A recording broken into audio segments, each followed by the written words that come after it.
Hey! Hello, one. Hello, all. Welcome to episode 6 of American Werewolf in London. From Denmark, I am playing the role of American CP. Hi. Playing the role of Werewolf, 13th Wolfman. Oh! All right. You've peaked. And, of course, playing the role of London, not exactly from London, Emily, from Emily's Adventures in Horrorland. Emily. You cunt. You gotta get the camera on you. Hello, everybody. Yes. Oh, we got an everybody. 2 words this time. Everybody. Yeah, so today we're... You know. What was that? That was more for me than for you. So today we're going to be talking about cynical movie releases and or, you know, just blatant cash grabs. Before I get started, Emily, you were just recently watching Jurassic World, which could be lumped into this category if I'm not mistook. I made a video where I basically defended it because everybody just shat on it when it came out. I actually like it. I love it. It was, I think, in my top 10 for the year when it was finally all said and done. But I didn't get to finish watching it because A, Netflix was being a bitch, and B, my 3-year-old sister spoiled the ending for me. well, Or spoiled key parts of the plot. Sister spoiled it. I'm sorry? You let your 3-year-old sister spoil the ending that, you know. Okay. Yeah, she's really big into dinosaurs, so she was telling me all about this movie. well, So that was fun. yeah, dinosaurs are an interesting creature. If you had to have, If they're so great, why are they dead? because a comet came, that's why. Because Oh, that's why. Yeah, that's it. God said, no more of this. I'm going to make people now. But not for a few more million years. Right.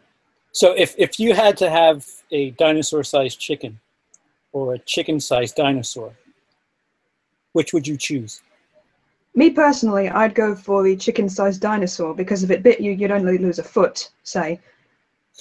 Whereas if you had a dinosaur-sized chicken, you know, I mean, the eggs would feed maybe a family of 4 for a couple months, but you got to be careful where they lay those things. The eggs would feed a town for a month. They could. You know, if they roll, who knows how much destruction they could. There's a few problems. I'm with Emily. I would take the chicken-sized dinosaur. Just building a frying pan big enough to fry these eggs, and something to cook it on evenly. You know, it might keep the town in business. Yeah. One egg, you know. World Records people involved. You know, the people who got the hot plate ready for making the world's biggest pancake. You'd have to get them in. Well, wait, hold on. If this animal is in existence, then it's not exactly a rarity. All it has to It's do breaking is just records pop an already. egg. But It's just like, oh, the dino chicken's making another egg. Well, want to measure this one again? That's what I'm saying. I mean, they're not that rare, so you know other people are gonna have like dino chickens around, so they're gonna need the giant frying pan. So you could build a factory to make giant frying pans to sell to the world. But the factory would have to be enormous. Whatever. But I'm with Emily. I'm gonna go with the chicken-sized dinosaur because they'd be easier to you know control. Have you not seen the beginning of Lost World with those little chirpy fuckers? Oh yeah, those. Yeah, they were a bit bitey. Yeah, with the little British girl. It all ties back in. In the chat, we're joined early. White Tim, hello to everybody. Hello, White Tim. Daniel Hammond, hello to everyone. Hello, Daniel. Mr. Movie, hello all. Hello, Mr. Movie. Hello. Hey to Tim. Hey to Daniel. Hey, Mr. Movie. Yep. All right. So we're caught up. Emily, you brought this topic up. Why don't you break the ice? Unless you, of course, want to go into the movie you've only seen the beginning of and got spoiled. Jurassic World is probably not. No. Okay. I suppose the thought came into my head when I was made to sit down and watch the Minions movie. Even speaking as someone who hasn't seen the Despicable Me movies, Minions, I realize, are pretty much fucking everywhere. They are ubiquitous, and so I think the making of this movie was purely for monetary purposes. I don't think anyone particularly wanted a whole movie of just them. And if they did, they surely regretted it. Illumination is notoriously skimpy on how they cut corners too. Mm-hmm. They try to maximize their dollars when they make their movies. Mm-hmm. Yeah, I know they spend much less compared to other animation companies. Right, I think somebody's watched the same review I have. Possibly. Mm-hmm. Hello, Mary. You were forced to watch this movie, Minions. This is by the same person that ruined Jurassic World 3 for you? Yeah, that would be Lily, yes. God bless her little cotton socks. So Luke is in the chat. Hey Hi, guys, Luke. just checking in. Minions was the best movie ever made, says White Tim. Best part of Minions was the family bank robbers. Other than that, it was so dumb. Oh, okay, don't ruin the entire movie for me. I haven't seen it yet. Is that me? Is that Emily? Emily, are you hearing that? Is what, sorry? Is Wolf skippy, or is that just me? A little bit, yeah. Yeah, Wolf, your audio is a little. Oh. Oh. Do you know what it is? The fans. I gotta turn up. I'll be back. Oh, okay. Good luck. So Luke's joining us, but not exactly in the same fashion. Mm-hmm. So he in the chat he says the best part of Minions was the best part of any movie. Michael Keaton. Wait, he was in it? Who was? He I might know have. Steve Coogan was, but. Make sure you put that I was laughing when I said that. LOL.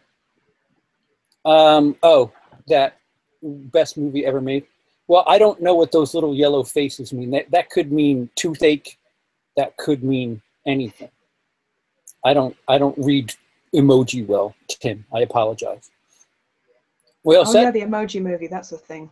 Oh fuck! So Despicable Me 3. Here's I don't know if I never uploaded. I never got the video off my camera. So Dennis and I went and saw Baby Driver the day it came out. So here in Denmark, the same day Despicable Me 3 came out, and we had the entire theater to ourselves.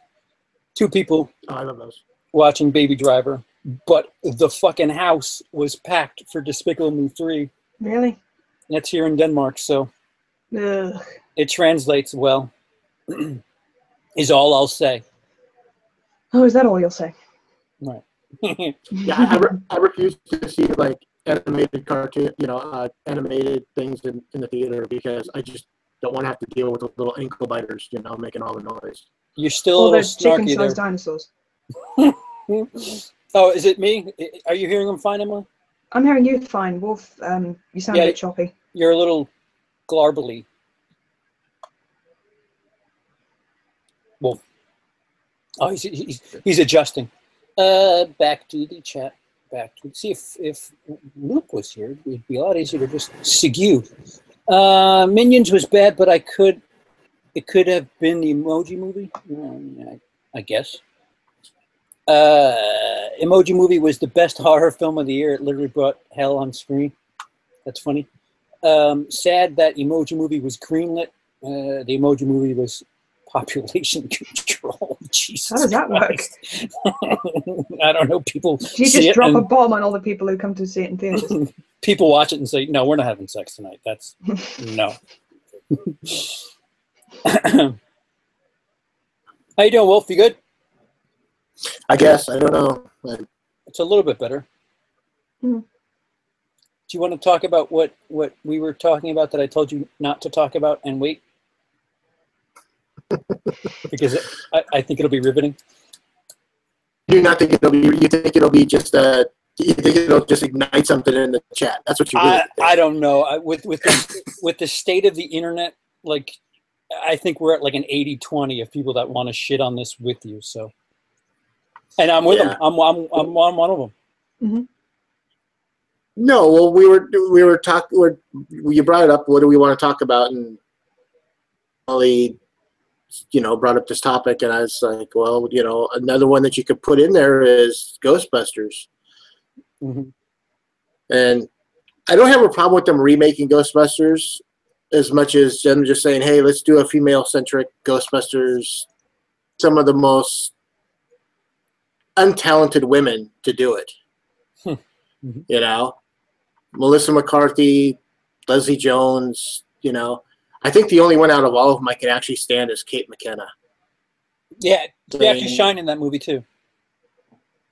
And that's not really saying a whole lot because when she's on SNL, but I think she actually did a decent job in here. The movie's not funny. It wasn't. I don't know. I wish that there were some actors that would just go away, find a corner of the universe and die. Melissa McCarthy's one of them. Mm-hmm. Wow. Mm-hmm. Well, I think the problem is the original was just so, it was funny, but it was reserved. Like you believe that they were scientists first of all. Like they weren't so stupid. Like I don't know. Like so the problem with modern day, let's take something from the 80s and fuck with it. The modern day version of that in Hollywood is have to make it a comedy, because 21 Jump Street was a serious thing, and then they did it as a comedy and it worked. But I hated that. Yeah. Well, most people quite enjoy that, but it's the stuff like Chips. No. Ugh. But that's the thing that I hate about it is, you know, I loved 21 Jump Street when it was on back in the late 80s and early 90s. You know, I like that whole kind of like, hey, modern day Mod Squad, you know, type thing. Let's put young looking actors into, or young looking cops into, you know, high schools. And then they go around Starsky and Hutch. I hated Starsky and Hutch. They ruined that. Really? Yeah. Owen Wilson, give me a break. Wow. That guy should hang out with Melissa McCarthy in the deepest corner of the universe. Oh, wow. Do you think they'll get on? Huh? I said, do you think they'll get on? If she's smart, she would breed with maybe another planet.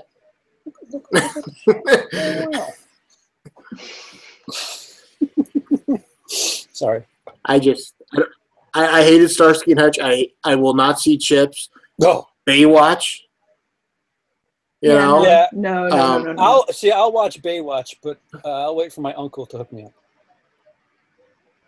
Yar? Who's your uncle? No, Uncle Don. Oh. He's got connections. He's a nice guy. Yeah. Yeah, I saw the trailer for that when I went to see Baby Driver, and it was not the same tone, not the same kind of movie. Yeah.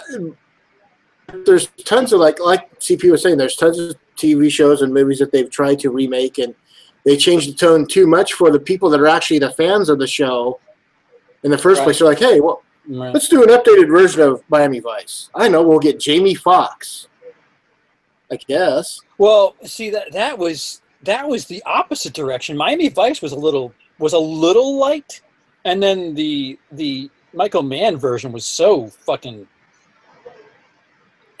serious. Just like it was too Tony. I guess I didn't mind Miami Vice in the 80s. You know, it's a cop drama, aka drama. You know, not a cop comedy. You know. Yeah, the show, at least Miami Vice, was quite ahead of its time. Like it was so slick. Like that was a TV show that was using like licensed, copywritten music. That was like modern. Yeah, that was kind of a big deal. And the way they got the music for a lot of that show is that they would actually bring the musician or whatever on as a guest. It's like, hey, Gene Simmons, you get to play a drug dealer this week. Yeah, didn't Glenn Frey do it a couple of times? You know, Glenn Frey, Ted Nugent, Gene Simmons, Phil Collins. You know, or Collins. Yeah, Phil Collins. Not the guy from Def Leppard, but the guy for Genesis. Emily? You know. Hello. Hi. How are you? I'm pleasant. Yourself? Yeah, not bad. I was Thoughts? looking up Owen Wilson's nose, to be honest, because someone mentioned it in the chat. All right. Thoughts on 80s or just any remake that kind of got untoned? I don't know what. Untoned. Yeah. Well, it was a drama and then Toned became down. a comedy, or I shudder to think what they might have done with National Lampoon's European Vacation, which has been remade, and even seeing the trailer for that was like an ice pick directly into the childhood. wait, what? They remade? Yeah, They remade. I think so. I think it's just called European Vacation, and it stars some people who I don't care about. Are you referring to Vacation Oh, is it just Vacation? with Christina Applegate and Ed Helms? Maybe. I don't know. I don't want to think about it. Maybe. Yeah. Are they swimming around in sewage? Yeah. Mhm. Yeah. Oh, that just yeah. So yeah, it's strange to remake like these pillar comedies. It's weird. Mm. It's weird because that was technically you can call it a remake, but it was also just like another A spirit vacation movie. It's almost because Ed Helms is supposed to be the kid, Rusty, right? all grown up and wanting to do his. Hey, I had a great time with my dad in a truckster, 1984. I want to do that with my family. Mm-hmm. Most annoying family ever. Yeah, I mean, it had moments. I won't lie. I certainly chuckled a hell of a lot more at Vacation than I did at any point during Chips. Didn't they do it before, though, with that movie RV? Sure. Or Runaway Actually, Vacation? I liked that RV. was the same thing. Well, they're all kind of Vacation ripoffs at to their core, right? I mean, no, yes, Pretty much. kind of. Sure, but I don't think the RV one was advertising itself as such. It wasn't the same thing going on at all. So that makes it better. I'm not saying it's. I'm not saying I've crossed yours my is mind now. Curses. Mm-hmm. I just thought of I- A-Team. I actually quite enjoyed the A-Team, and that was in the same vein. It was quite comedic. I didn't see it that way, to be honest. I thought that was actually pretty straightforward. I mean, because they were just like, They steer a tank in the sky by shooting. Come on, Wolf. Listen, I love that movie. did you watch the TV show? They never steered a tank in the air. Come on, man. No, but BA was always they're always like, okay, we need a tank. All right, I will take this lawnmower motor, that inboard motor over there, that trailer over. Okay, I got a tank. I mean, they used to make the ridiculous out of nothing. So to be able to steer a tank in the air by shooting, it's in the same vein for me. Did they ever The remake ridiculous MacGyver? happens with. Ooh, what? I'm sorry. Carry on. They actually they rebooted MacGyver this year on TV. Oh, yeah. Prequeled, right? It's him young. No. Straightforward reboot. I thought it was like a younger version of him. I've seen an episode or two of that. I watched all last season. I mean, but it's just they've just rebooted it and they've moved some of the characters around and some characters. Mm. But Why are we I in do a love falling it. tank? Because the plane Yeah. exploded. What plane? When? Recently? But Go ahead. no, I was gonna say, but then there are the other ones that should just never be. There should never be a sequel or a remake too, and that's like Blues Brothers. Mm-hmm. You know, I mean, I said it before. Once John Belushi died, there's another. There's another brother, that can fill in. It doesn't work that way, man. Belushi, as much as I don't respect the way he died, he was a comedic genius at the time of his life. Sure. It's like, distasteful. Yeah, you get the sense that Dan Aykroyd was sort of behind that? No, right? Am I mistaken in that? Well, I think Dan Aykroyd was probably looking for a quick cash grab, to be honest. I mean, it's like when you look at like the late '90s, just with the exception of that movie, the only other movie I could think of that he was in was Evolution. Dan Aykroyd was in that? Dan Aykroyd was in it? Yeah, he played the governor. He played the governor of Arizona. Oh wow! I totally forgot. When they were that movie should have been when they were talking about. Well, that movie was supposed to be Ghostbusters 3. Mm-hmm. Mm-hmm. What, Evolution? Yes. Evolution. Well, yeah. They changed. I guess Bill Murray was just a little snot when it came to that movie, or the non-existent Ghostbusters 3, and now we all get nothing because of we don't have 4 of them anymore. And supposedly Chris Farley was supposed to be in Ghostbusters 3. Well, didn't they want him to be like Slimer or something like that? I thought they just wanted him to be another Ghostbuster, but oh really? When he died, it's like, I don't know if that was like one of the catalysts that caused it, but they're sitting around and they're like, well, we got this script, let's do it, let's do something with it, and they turned it into, instead of Ghostbusters, Alien Busters. Mm-hmm. So, I love Evolution. Well, yeah, no, I enjoyed it too. I just felt like it's one of those movies that really should have a larger audience. It should. It really should. To kind. Well, hold on. Let me. The chat kind of spiked up a bit. Has anyone brought up the '80s? Hi Wes. Has anyone brought up the '80s Invasion of the Body Snatchers remake yet? That's one of the best ones I've seen.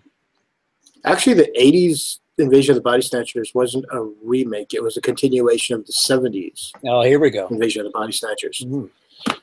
So technically, Wes, go fly a kite because. but it is one of the. It really is one of the better interpretations. If you're going to say something, make sure you have the words properly.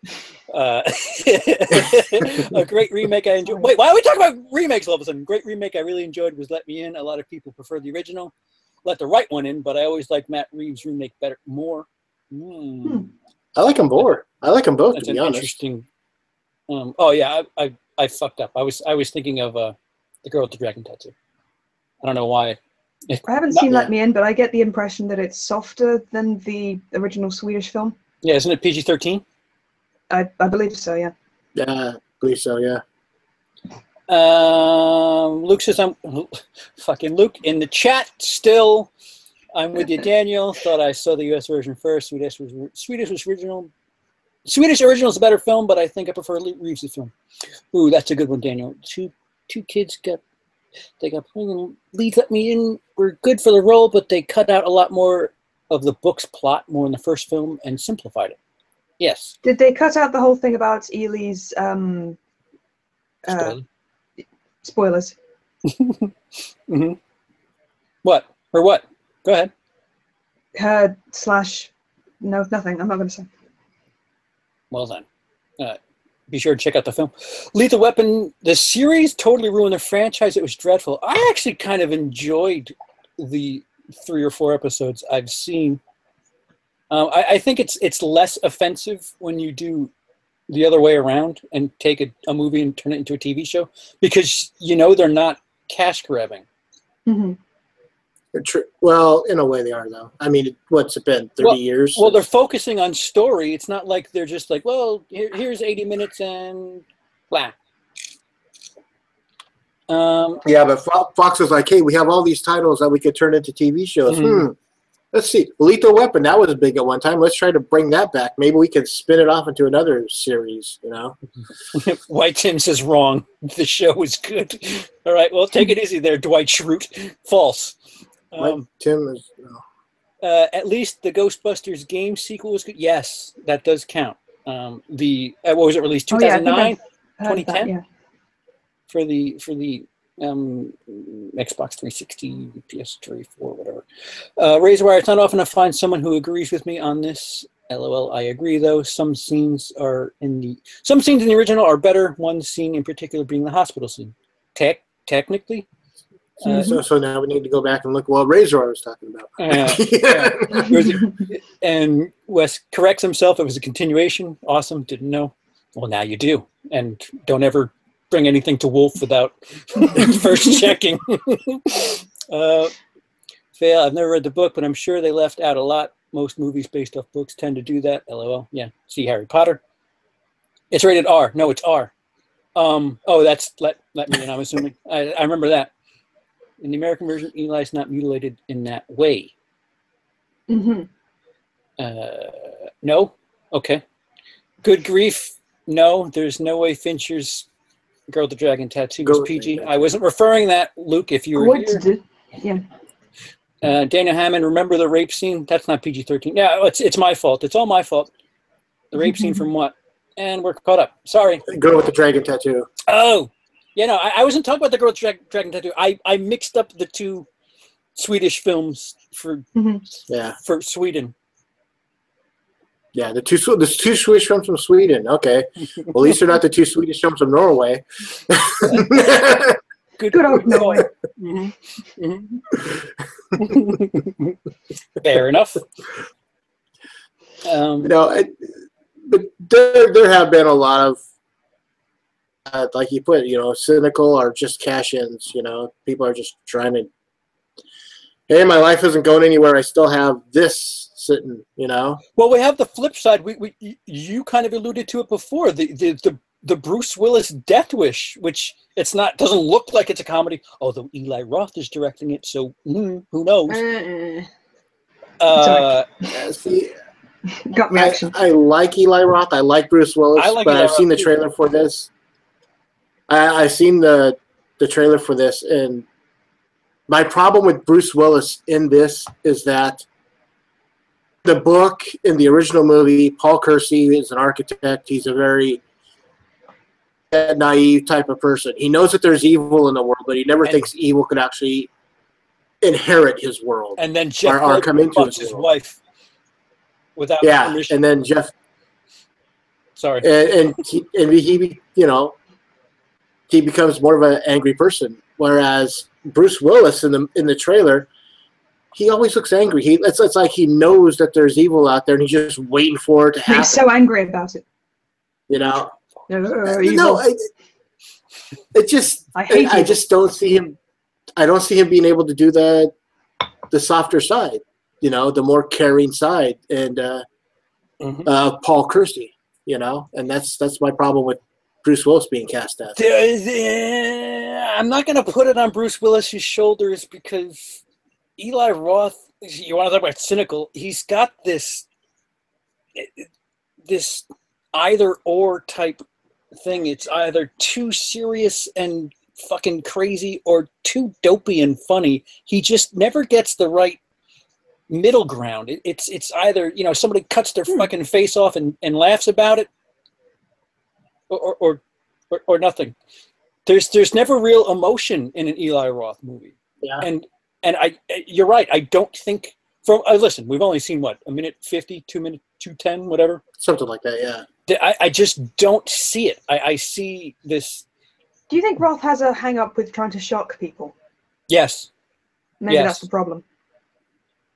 Or part of the problem. See, if he really wanted to shock everyone, he would have cast Jeff Goldblum in the lead. Yes. Next time without the oops.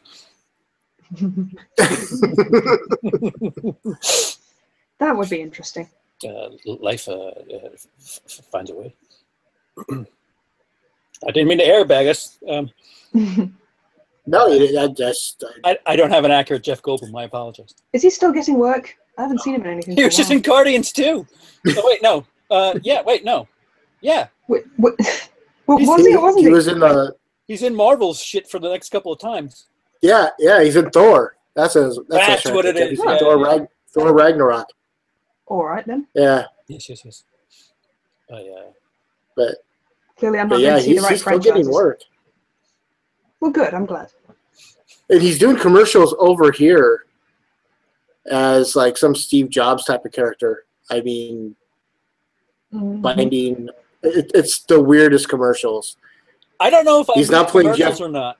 Like, it's so strange. Commercials here, they happen at the end, and they don't interrupt shows. It's, you know, you have 15 minutes of a show, and then you have 10 minutes of commercials.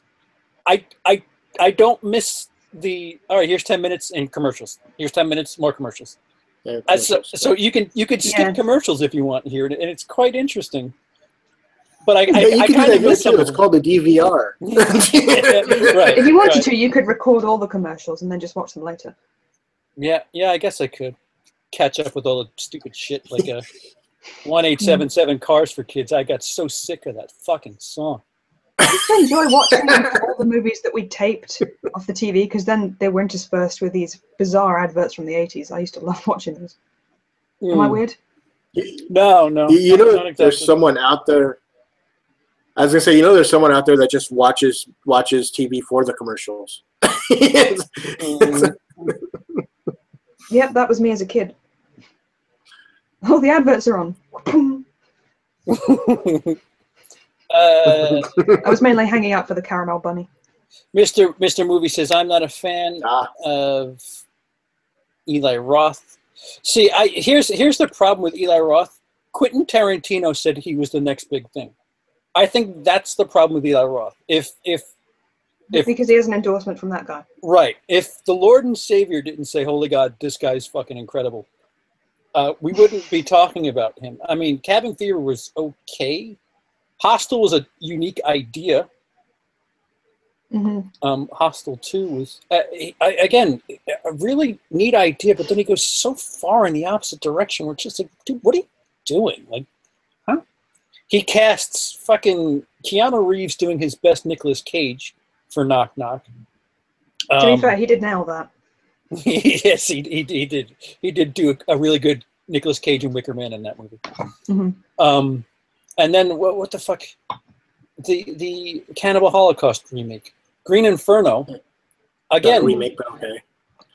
Well, I know it's not a remake, but it's Green Inferno, Eli Roth style. So, you know, his track record, like, give me a really great serious moment in an Eli Roth movie. A serious Cabin Fever. The ending of Cabin Fever. He ends it with that stupid kid. That hick kid ends the movie. Oh yeah. No. I'm top. What do you mean? I'm talking the one who survives and then whoops. Yeah, the one who survived. Well, the Night of the Living Dead, you know, ending. It's not comparable to that, I wouldn't say. It's the same thing. I mean, he comes out, he thinks he survived the night, and they blow his head off. I mean, it's pretty much the same thing. Sure, but in the Cabin Fever thing, I thought it was done for comedy purposes. Like, oh no, we got more asshole. Oh, he's dead. Yay! Yeah. That's what I thought it was. I mean, yes, if there was nothing else that Eli Roth followed that with, I would say, yes, Wolf, I agree with you. But because he's been so fucking... Yeah, I appreciate humor. I want to say that up front. But he's just a fucking asshole about making shit stupid. Like, really? Really? Did you have to do that? Like, the movie was so good. Go ahead. What was wrong with the Elizabeth Bathory scene in Hostel 2? That where she cuts the chick and get bathed in her blood or whatever? Yeah. No, that was pretty intense. I'll give you that. You know, I mean, every movie. I'm the one person that I'll defend Eli Roth because I think everything he's done has been pretty much, you know, well, right, and good and great. And I like Cabin Fever. I like Hostel. I like Hostel 2. You talk about the fact that the second one goes a completely different way. Well, the second one has to do, in the first one it has to do with people being abducted, and the second one has to do with the people that belong to the club, the hunters, you know, and we get more of that in the second one. I like Knock Knock, even though, I mean, it's a remake of a 70s movie. I enjoyed it. I thought the intensity was there for that movie, and I mean, there's thinking, well, Keanu Reeves just needs to knock the holy hell out of these two chicks, you know, and get it over with. But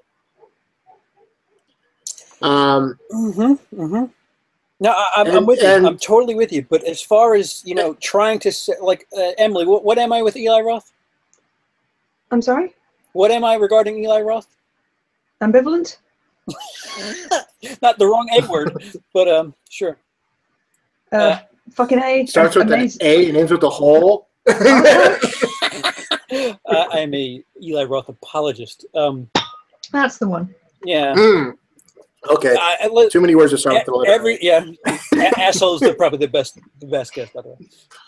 With the exception of Cabin Fever, I really enjoy just about everything he does, but at the same time, I can't recommend anything Eli Roth does, just for the explicit reason where it's just like, all right, do you like to really be freaked out and then like have some really cynical dark humor too? Okay, well then you might like this. He just can't reach the middle ground. Or just leave it. Just do one or the other, or just leave it. Like, stop mixing it all. Yeah, the only time that I think that there's some real bad humor is in Cabin Fever. They're telling the story of the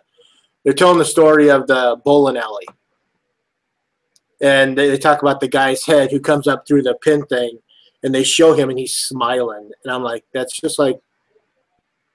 That wouldn't be a scary story. I mean, they're trying to freak these girls out, telling a scary story, and it's the one part that just kind of like it almost seems like it's not.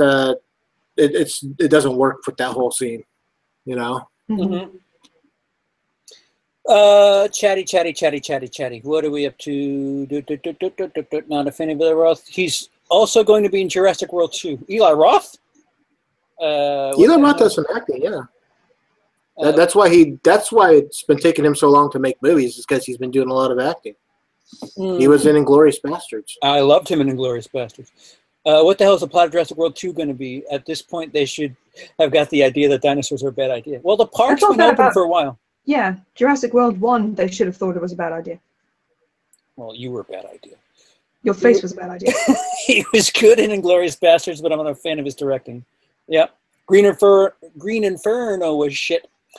Green Inferno I could defend right up until the end. Like, just have it be about the crazy forest. What are you doing this weird fucking like shitting on college kids and their cynicism? Like, I get it, but stop trying to put messages in your stupid horror movies.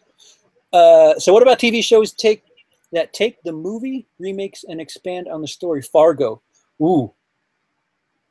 Fargo season 1 was a masterpiece, says Daniel. But to be honest, I actually prefer season 2.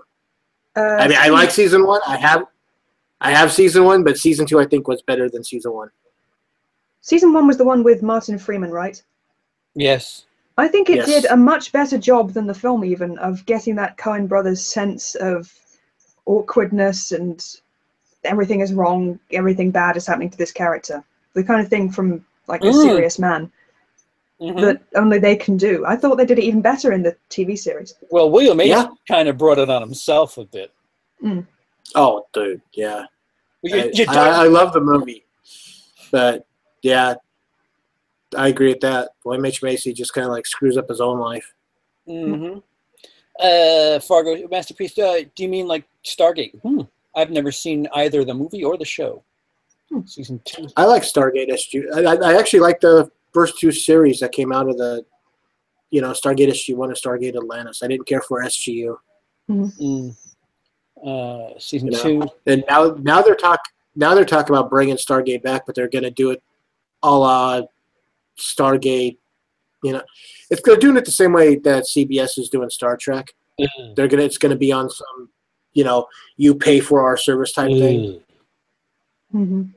Uncle Don.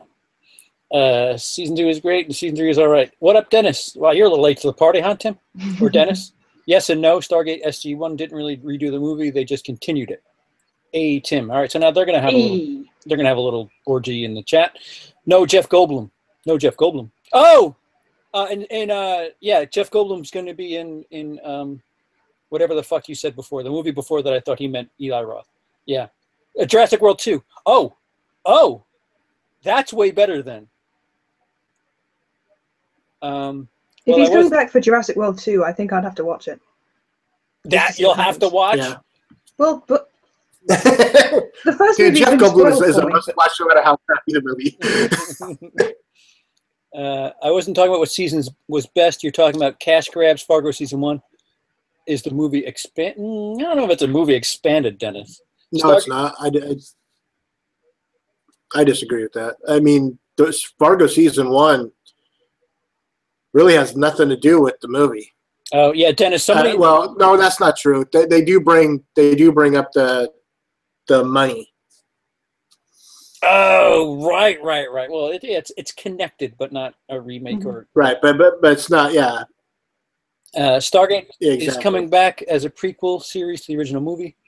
Dennis, by the way, somebody in the chat earlier said that Lethal Weapon series is kind of shit. So find that and run amok. Because deal with it. Yeah, just take care of for me, please. I'm gonna stick Dennis on the people. And Tim will join him too. So it'll be a little cannibalistic, malicious, all of the above. What kind of orgy is this? Huh? Well, we've been talking about Eli Roth, so. Oh well, that makes sense.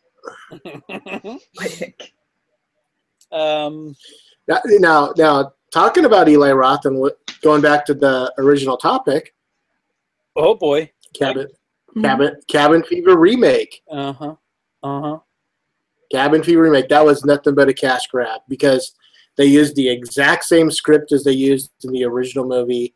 It was produced by Roth. He just let somebody else direct it, which more than likely he stood over that guy's shoulder going, okay, listen. This is how I did it in the original movie. Let's not do it that way. Right. Well, see, so there's a bunch of shit like that. Do you call that a cash grab? Because I mean, oh yes, because Van Sant Psycho, like what the fuck was that? Funny Games, the same director remade that because that was shot for shot, wasn't it? Who?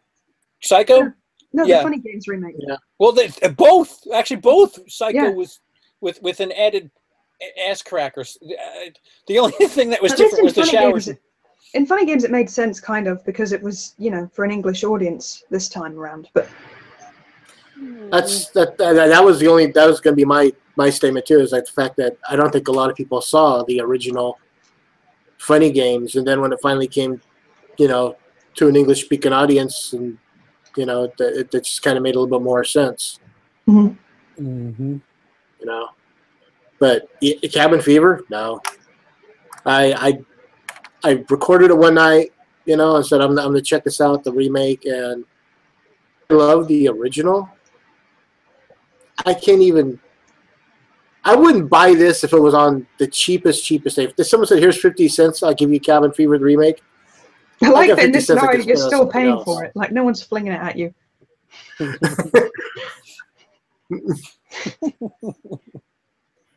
If someone flings it at me, it's a coaster. Let's put it that way.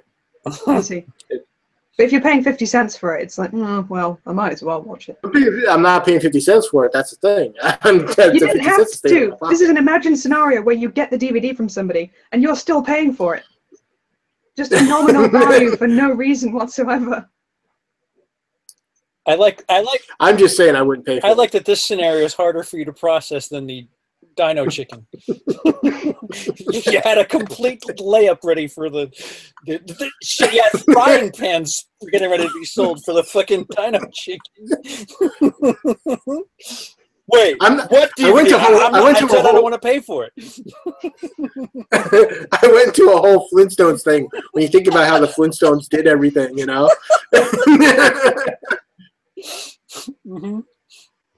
Fuck yeah. It's actually educational. That's great. Yeah. Who knew? Exactly. You can start businesses based on that.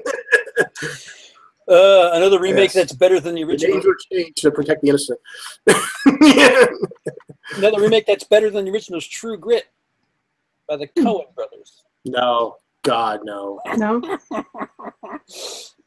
No. This polarizing opinion is brought to you by 13th Wolfman.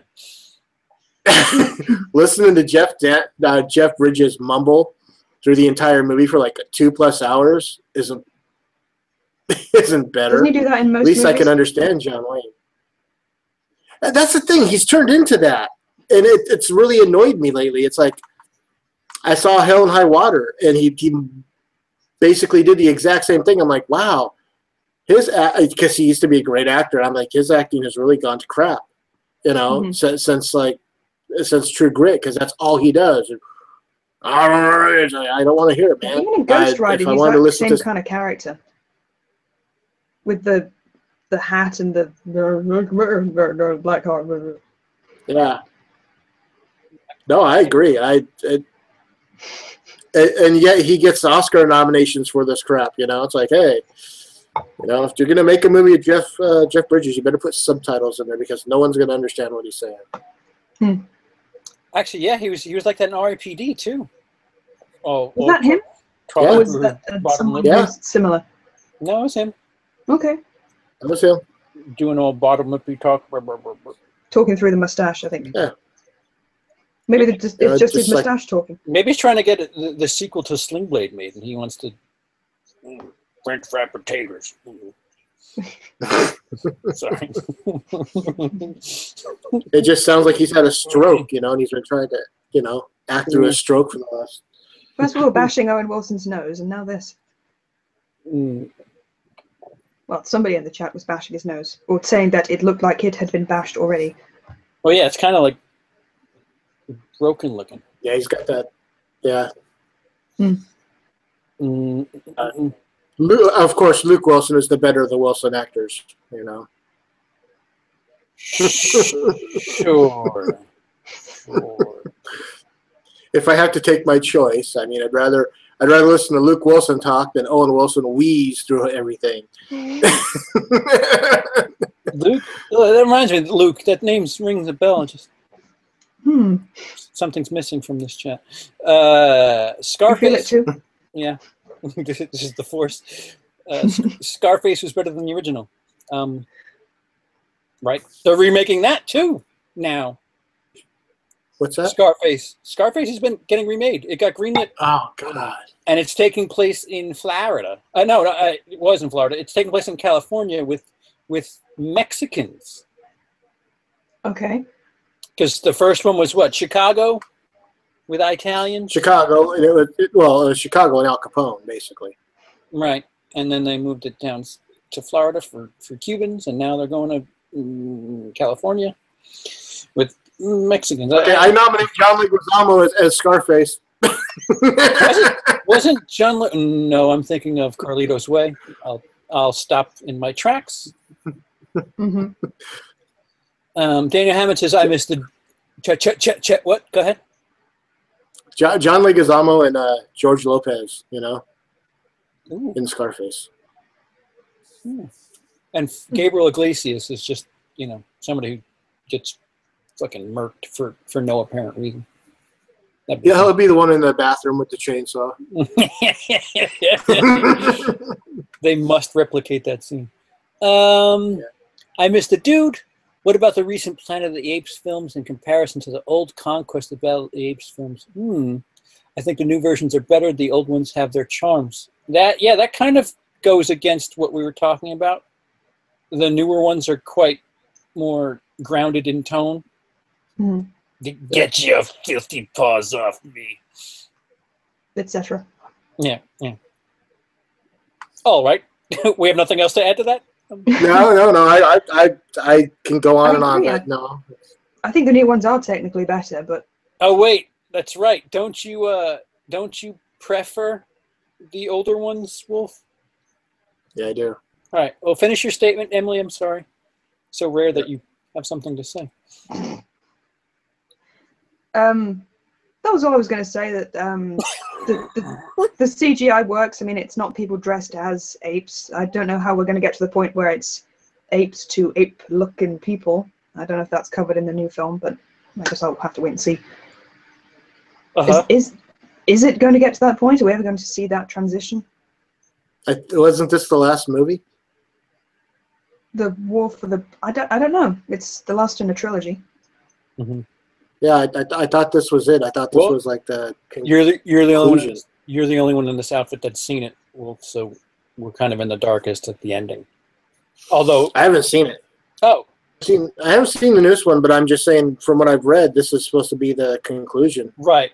Dennis has said that he's seen it, and he said it closes.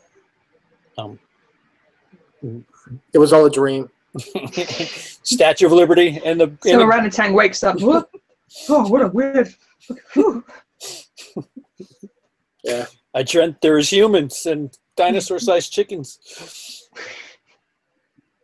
You gotta keep bringing that. They up, get the aren't father and son. They get the father and son team from the first movie. You know, oh, Dad, I dreamt that you had Alzheimer's and I developed a serum.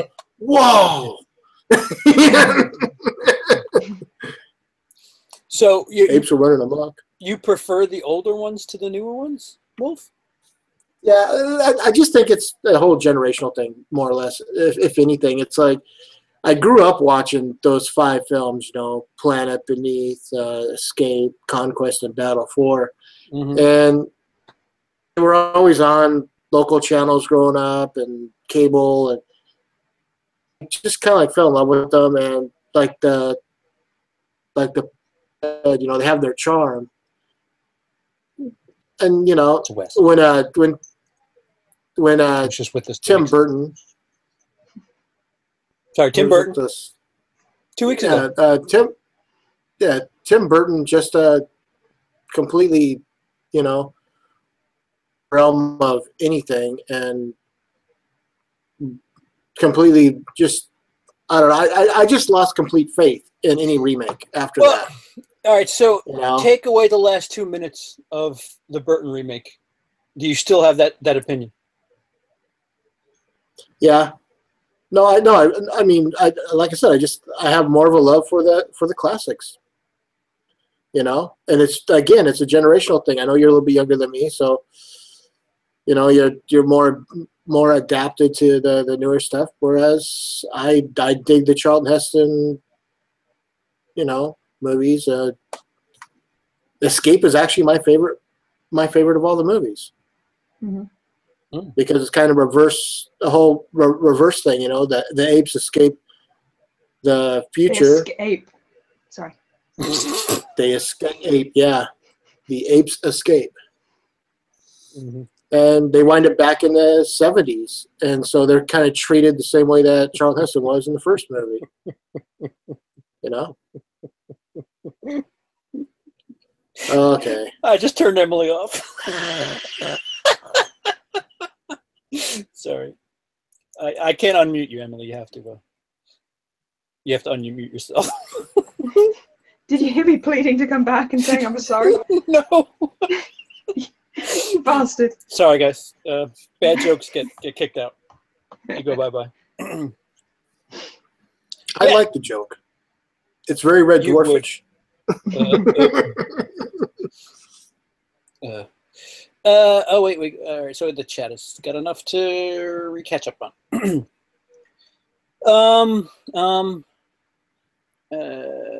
What do you think of it? Oh, so there's a chat within the chat. Mm-hmm. That's always fun. Mm-hmm. I tend to disagree. What do you think of the 2011 version of The Thing? You mean the prequel? Mm-hmm. He's asking Daniel, so they're having a little side session there. 12 Monkeys is another remake that is better than the original.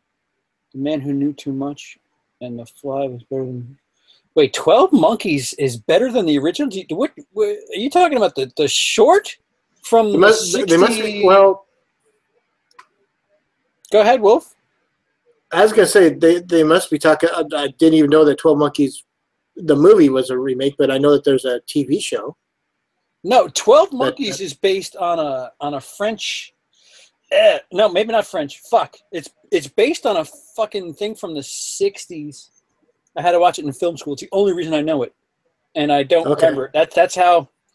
The only reason I was like, oh, this inspired 12 Monkeys. Interesting. And that's all I remembered. Black and white. Okay, I take offense to the whole thing about us not wanting to read subtitles. I love Italian horror, so bite me. Wait, I'll get to that. Assault. Sorry. Precinct. What? You know what? Huh? No, you go ahead. Assault on Precinct 13 could fit this category. Yes. plenty of movies get remade in American because Americans are lazy and don't want to read subtitles. Go ahead, Emily. I heard you say lazy, so Well, I don't think it's a case of laziness so much as not being used to seeing subtitled films so much. Like the film industry is just a lot larger over there. So yeah. So your experience of America is what now? nothing. She's entitled to her opinion, though. Sure. As a lazy American, I will certainly say that if I can, I don't want to read.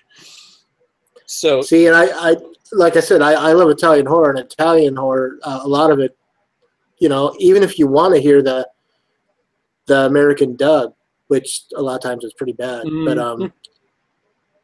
but still, I mean, the Italians, you've got to learn to read fast when you're watching Italian horror.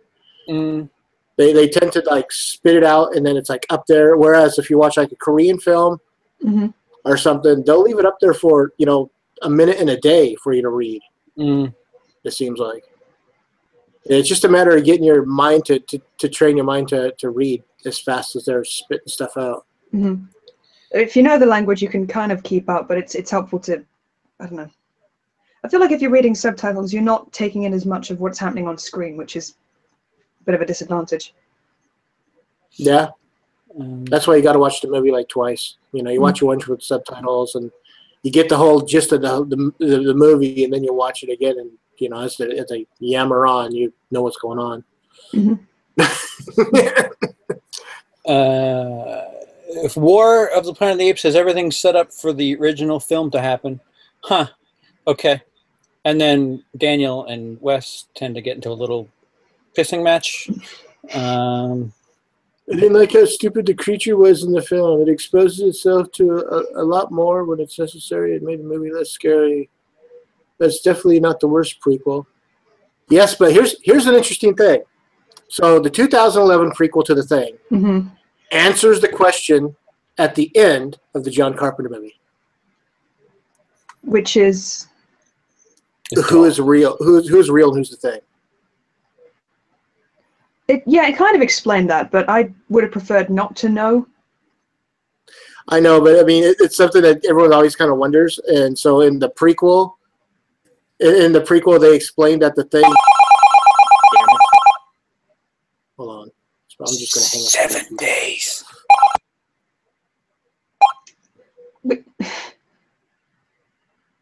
Go ahead.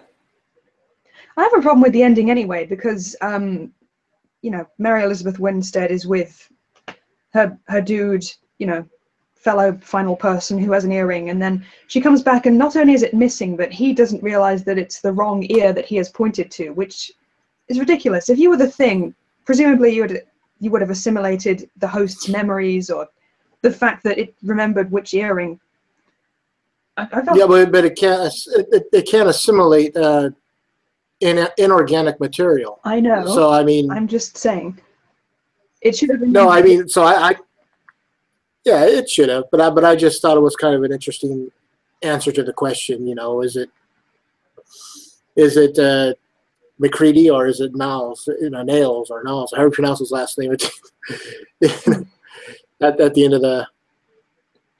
So it answered it for me. I was good with that. I was like, okay, so it can't. The blood test was perfectly fine, but they had to go different for this movie, didn't they?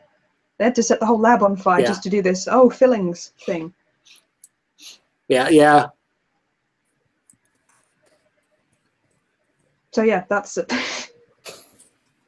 Sorry for going off on one. No, that's fine. Captivating conversation. It's She kept it going from where I was gonna, you know. So thank you. Yeah,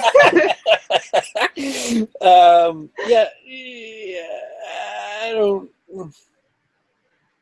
It wraps up some things like how did the axe get in the wall? How did so-and-so get away and start chasing the dog? It answered questions like that and got us back to where we were originally. And maybe teasing something else like the other camp that could be a sequel in who knows how many years. Mm-hmm. I'm not saying the film didn't have to exist. I'm just saying certain things could have been done better. Agreed. That kind of. But I. Mm-hmm. Go ahead. But I do like the movie for what it is. I was kind of surprised I liked it as much as I did, even though Mary Elizabeth Winstead's in it. Not a fan of hers? Oh no, I'm a huge fan of hers. I'm just saying. I mean, I didn't want that to be the only reason to like it. I see. Is what I'm getting at. I do. Sorry. Mew. Those are our initials. Oh. MEW. Sorry. I'll be gone. Okay. That's what we're calling her from now on. He's self-imposing the bad joke rule now. Someone who speaks German can't possibly be evil. Oh boy. Eine Kleine. I told Luke to die in the chat. I said, "Die, Luke, die." And he says, and then we had this Simpsons reference karaoke.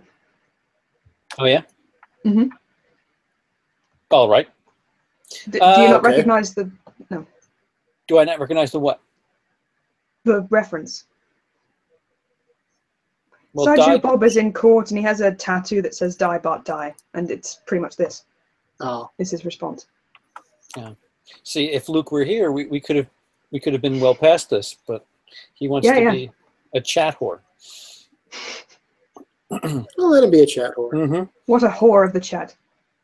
Do we have it?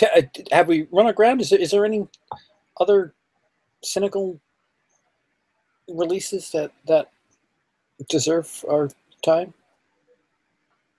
Emily, what are the other? Yeah, a myriad of topics to. Yeah. So I mentioned the Asylum, but I'm not sure if Wolf is familiar with this production company distributor. These people. The Asylum. Yeah. Oh, you know who they are? Yeah, they make movies like Sharknado. Mm-hmm. And Transmorphers and the like. And they're pretty shameless about the fact that they're making cash-ins and seeking to replicate popular movies. Would that be cash-ins, really, though?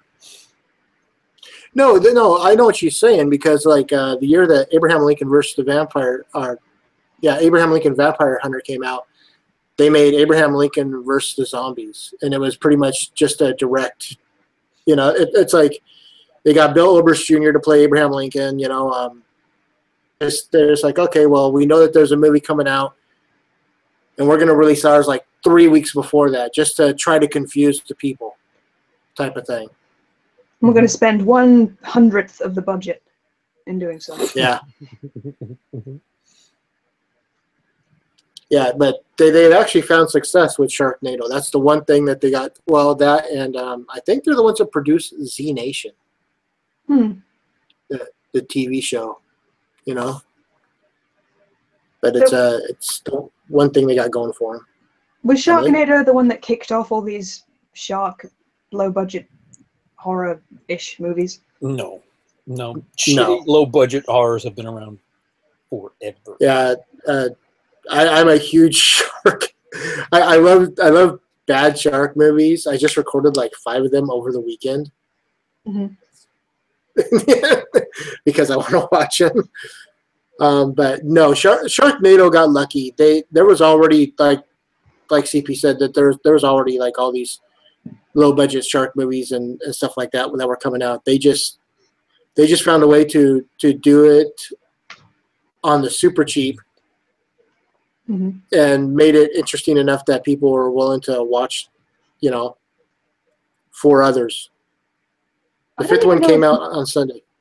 I don't know if most of their releases are even so bad they're good. I can't think of a single one I've enjoyed. The Room. I didn't. Well, I've enjoyed the Sharknado movies, and I actually enjoyed the Abraham Lincoln versus Zombies thing. Oberst was probably the best thing in that movie. So, I used to review their movies. Abraham Lincoln versus Zombies is not the same thing as Abraham Lincoln Vampire Hunter? Yeah, I think that's... Is that an accurate statement? Yes, it's not the same thing? No. It's not the same. It's not the same thing. as Abraham Lincoln Vampire Hunter. That's a whole different movie. But, Okay. But they did release it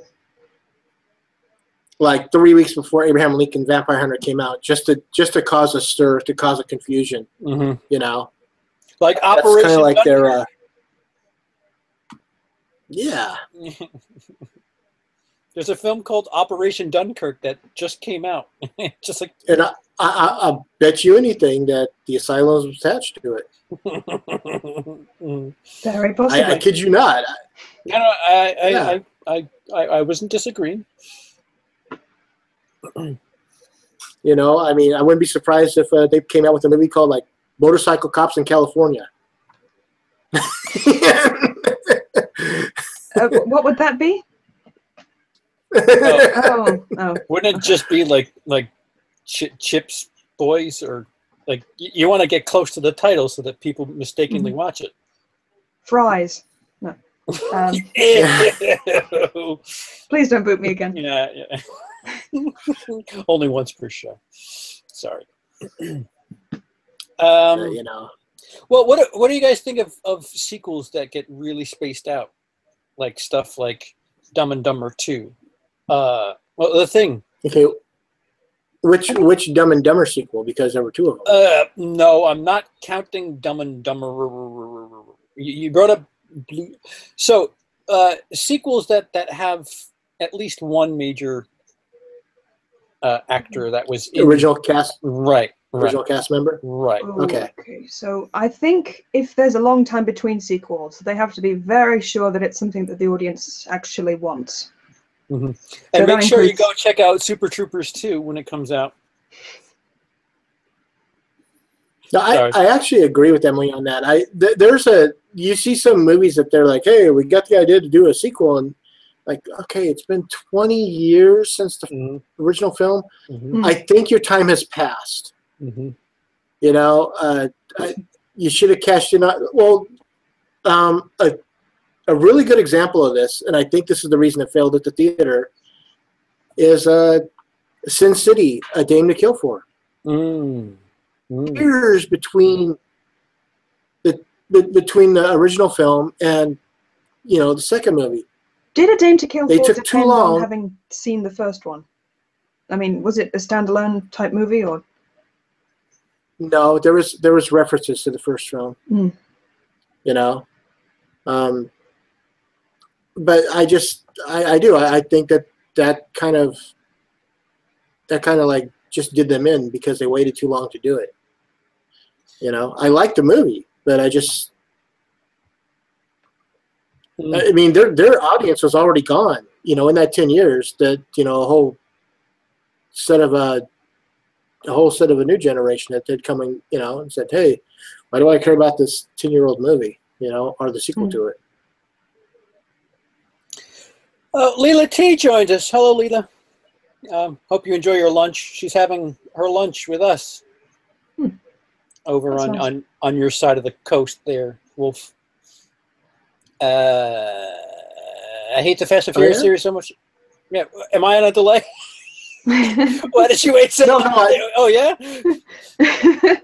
I was trying to find her, where she was on the, Oh, she's got a brilliant point when I get to it.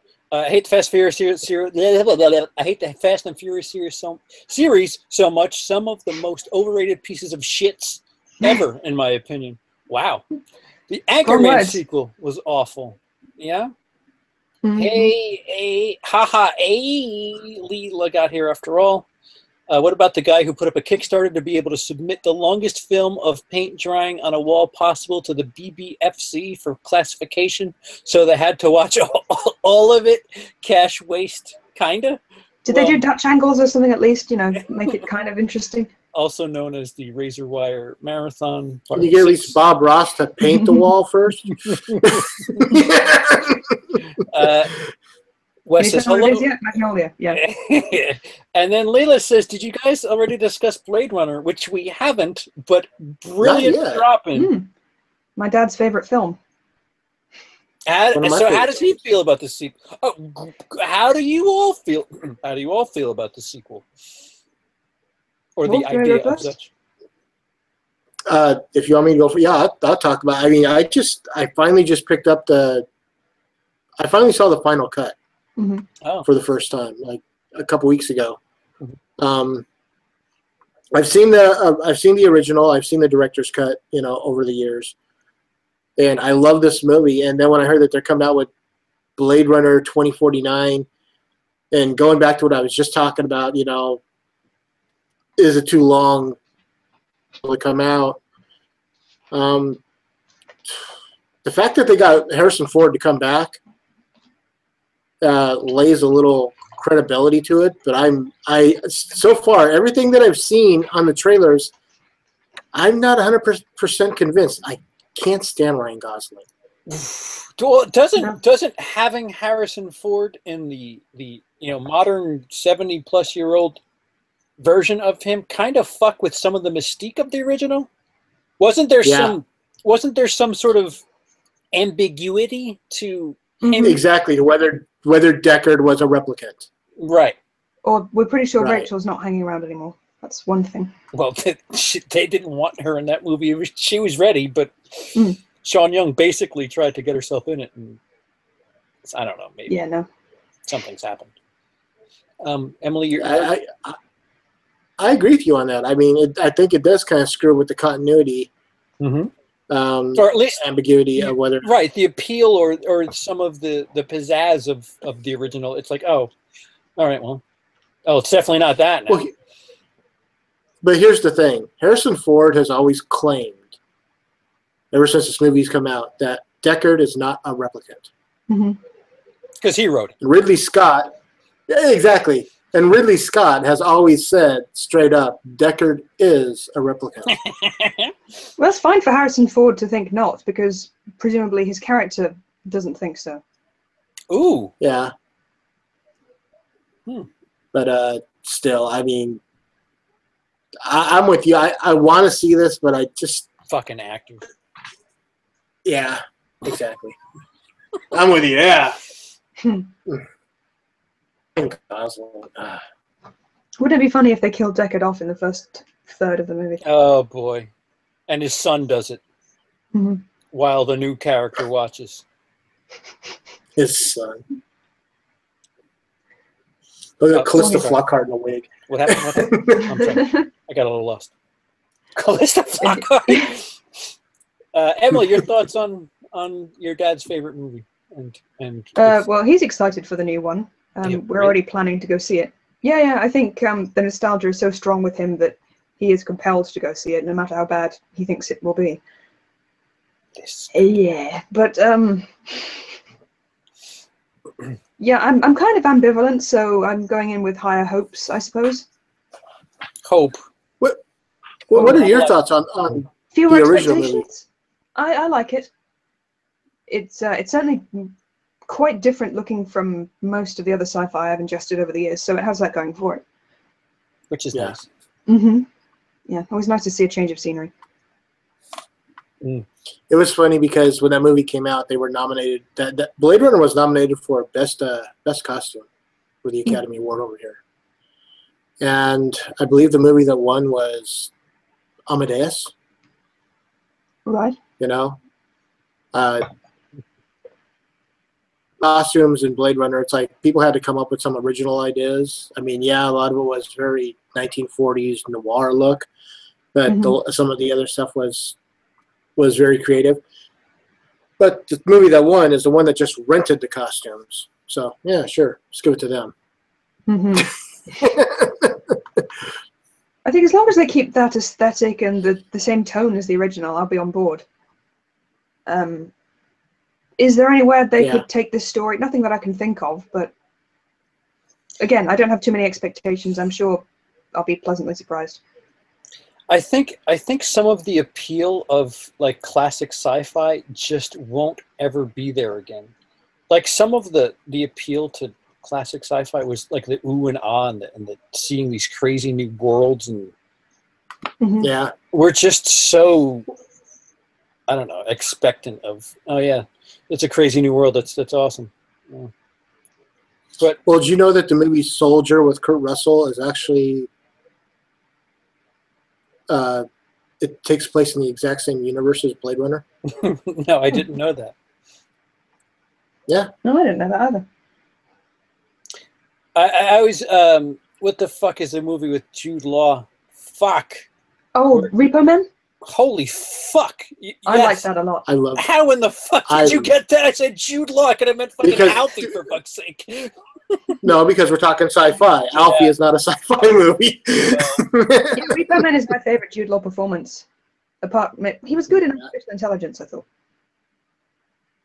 I really loved Repo Man. You need to see more than Artificial Intelligence, because I think you've referenced that movie, I think, 4 out of the 6 episodes we've done. I know I shouldn't like it, but I do. I don't know why. Is it the bear? That's part of it.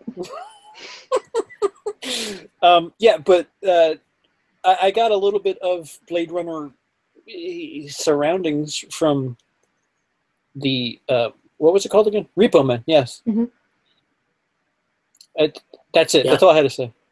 I mean, Okay. honestly, you think about Repo Man, but not Repo Man. You think about Blade Runner. You think of that fucking that shot where they're going into the city and then it's the fucking billboard of the Asian-looking girl and the big Coke sign behind her. Like, yeah, I mean, that shot. I've seen that more than anything from Blade Runner. Yeah, if you see Ghost in the Shell with Scarlett Johansson, that whole movie was so Blade Runner inspired by the look of it. I did get that from the trailer. Yeah. It was something like, wow, they really just kind of like. But then again, took the that's something aesthetic that of Blade did come from the East, and I guess Blade Runner had that kind of aesthetic to begin with, so maybe that's going some way to explain it. I don't know. Hopefully, it will remake will be better than the original. Well, it can't be worse. Because the original blew. It looks like it'll be very interesting. Looking forward to it. Get it? Looking forward to it. Sorry. Independence Day Resurgence has a huge gap between movies, and it ended up being total crap. And the original wasn't too much chop either. All right. You want plenty of chop. Yeah. You actually like the original, but yeah. Yeah, it's perfectly fine 90s action. I mean, all action from, like, I rewatched Twister recently and I was like, oh, this isn't good at all. This is really not good. I prefer Debris. You prefer who? What? Where? Oh no! Wait, no. That was a volcano movie. Twister was about something else. Oh yeah, was there a sister movie to Twister? Twister Sister. No. Fister. What a movie that would be. I think Ford is at the point where he's like, fuck, I need to make money quick. Let's do Han, Deckard, and Indy again quick. All right. Seems to be. Thank you, Luke, for contributing once again. Dennis says Ford wants to make sequels to several of his older movies. Yeah, he wanted to kill himself off in Star Wars, so I don't know what the fuck his plan is with the other ones. Yeah. Deckard dies in this one, I'm willing to bet. Okay. How much? I don't think so. The replicants were with a short lifespan were different models, right? If Deckard could be an older type without a built-in life expectancy, or he's human and it doesn't matter. Man, you know what? If you were here, we could probably discuss this a little bit cleaner, but that's neither here nor there. Maybe nothing matters. Right. Wait, what happened? What did it all skip? Jesus. Oh, it's scrolling. I don't know. You just moved around. So. Ryan Gosling proved himself in Drive and A Place Beyond the Pines. I used to hate him, but he's a pretty talented actor. I can see why Wolf hates him, though. Yeah. I couldn't stand the movie Drive, and Place Beyond the Pines was just garbage. I wanted to like that movie, but I thought it was just put together wrong. And there it is. That gospel according to Wolf. Indy would get killed by Shia. Yeah, Tim, I don't think Shia will have much of a career as far as big budget is concerned because he keeps opening his mouth. I'd like to see him cannibalize Indy. Ooh, there we go. Indiana Jones in the case of the cannibals. And Mutt's right there leading them all. Harrison Ford achieves maximum drama via death in all of his revisiting films. The final cut of Blade Runner is without a doubt the most superior vision of the film as far as a sequel. I just hope it's good. Well, that's setting the bar pretty high. Yeah. Blade Runner is getting a 4K release. Of course, Dennis is going to drop some fucking home release knowledge. And apparently the final cut is going to be the only cut on that release, so it has to be the best. Interesting. I did not know that. So if you want to watch the other cuts, like the work print cut or the original cut, you got to go to the true format, and that's just Blu-ray. Is that the true format? I'm not diving into the whole 4K thing, man. Yeah, no. Not being a horror fan, it just ruined it all for me. People said that about DVD when Blu-ray came out. Look where we are now. Blade Runner should look great on 4K. Yes, agree. It should. Daniel Hammond says Denis Villeneuve is directing Blade Runner, so it'll most likely be amazing. Yeah, you would think. Ron Howard's directing the Han Solo movie, and we'll see how that turns out. Yeah, that's going to be interesting because Ron Howard doesn't usually do, sci-fi type stuff. He seems to miss every now and again too, so it's hence why Avatar 2 won't be anywhere near as big as the first one. Yeah, James Cameron should just step away. It's I'm sorry, I fucked up. Another one where it's taken too long to do a sequel. Mm-hmm. I wish they could do a Gattaca sequel. That's a movie I've never seen, but heard plenty of things that I should. Gattaca, anybody? Nope. I think I've seen it. Ethan Hawke, Uma Thurman, right? Sorry, Leela. Sure. We have nothing to add to that sentence. It should look pretty damn good. Gattaca. Okay, Mr. Movie. Dynamite dropping. Vincent's coming back from Titan. I'm lost. No, the film ended there. Are they having a conversation? After his trip, 20... Yep. Don't mess with my Gattaca. Okay, so they're just talking about Gattaca. I'm lost. Jude Law was awesome in Road to Perdition with Tom Hanks, one of my favorite films of all time. Nice. Road to Perdition was pretty good. I always forget about that movie. All right, so there's a long Gattaca chat. Who? All right, so yeah, Gattaca. Okay. All right, so to summarize, the chat really enjoys Gattaca. We fucked all as a unit. And Razorwire was saying that Ghost in the Shell is pretty good, but not Ghost. Who? Razorwire? No. His name will not be mentioned from here forth. Who looks Right. So Ghost in the Shell, I'm sorry. Well, he was saying that Ghost in the Shell, the movie, was good, but it's not as good as the anime. And I can actually say I like the movie with Scarlett Johansson. I've never seen either of the anime. I think there's 2 anime movies. If I'm wrong, someone please say so in the chat. But I think there's 2 anime movies, and I haven't seen either one of them. So the whole idea of what Ghost in the Shell was about was just reading like little things here and there and going to see the movie. So here's an interesting question to kind of piggyback what you were just sort of talking about. What happens when you watch something that is a remake and then you enjoy it and then go watch the original and not so much? Is that bad? Has that ever happened? No, I mean, there are people that actually enjoy, The Thing. Let's go to the 1982 The Thing. That's not an original film. Mm-hmm. Mm-hmm. The original film was 1951 The Thing from Another World. Mm-hmm. But I mean, I can see people going, Carpenter remade this. Let's go watch the original film. And there might be some people that like it because of its quirkiness, and there's other people that might go, okay, I still love Carpenter better. Yeah, like for instance, say somebody somehow stumbles across the Van Sant Psycho for whatever reason, and then goes back and watches the Hitchcock one, and they say, well, this is just the same fucking movie except it's black and white. And then they're like, well, this one, I know this one from 98. I'd rather watch this. You're trying to argue that there's somebody out there who thinks that Vince Vaughn's performance was superior in any way? No. I didn't hear him say that. I heard him say that someone might like the other movie. Right. Because it's in color.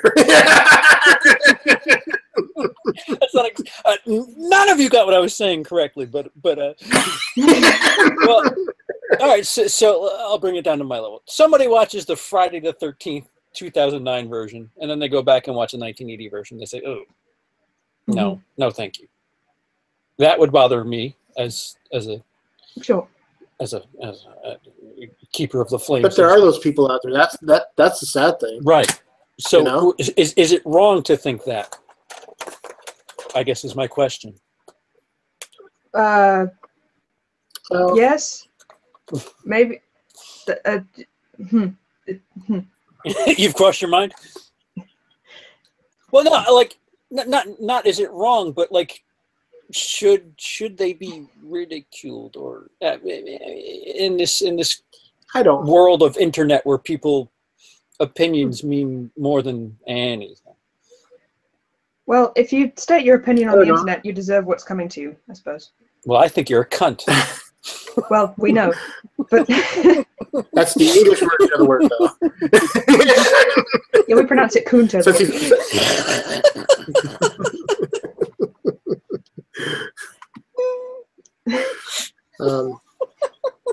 I don't.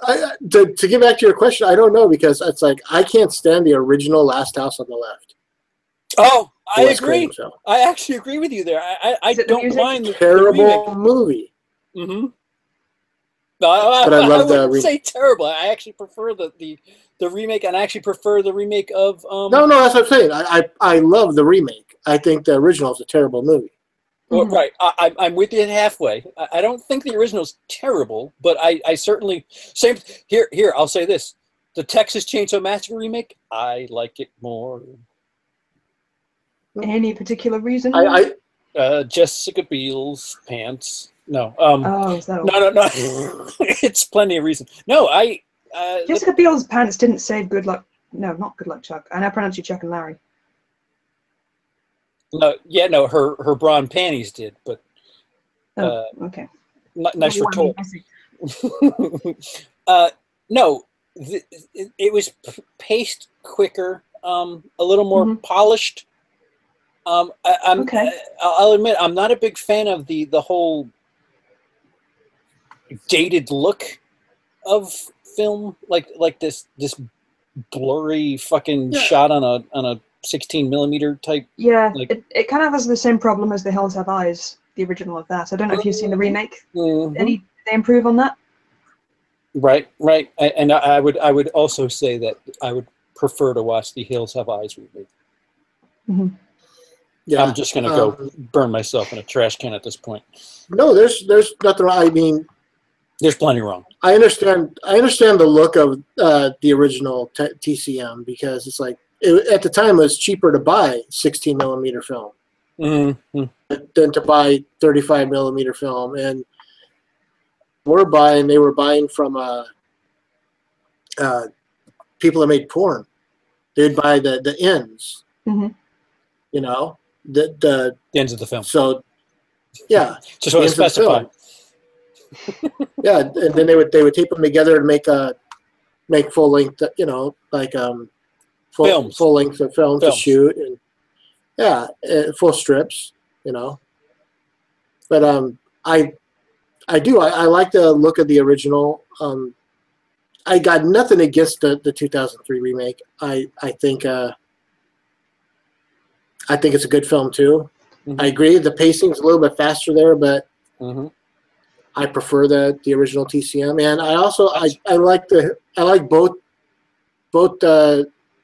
Hills Have Eyes, but I mean honestly, dude, Michael Berryman as Pluto.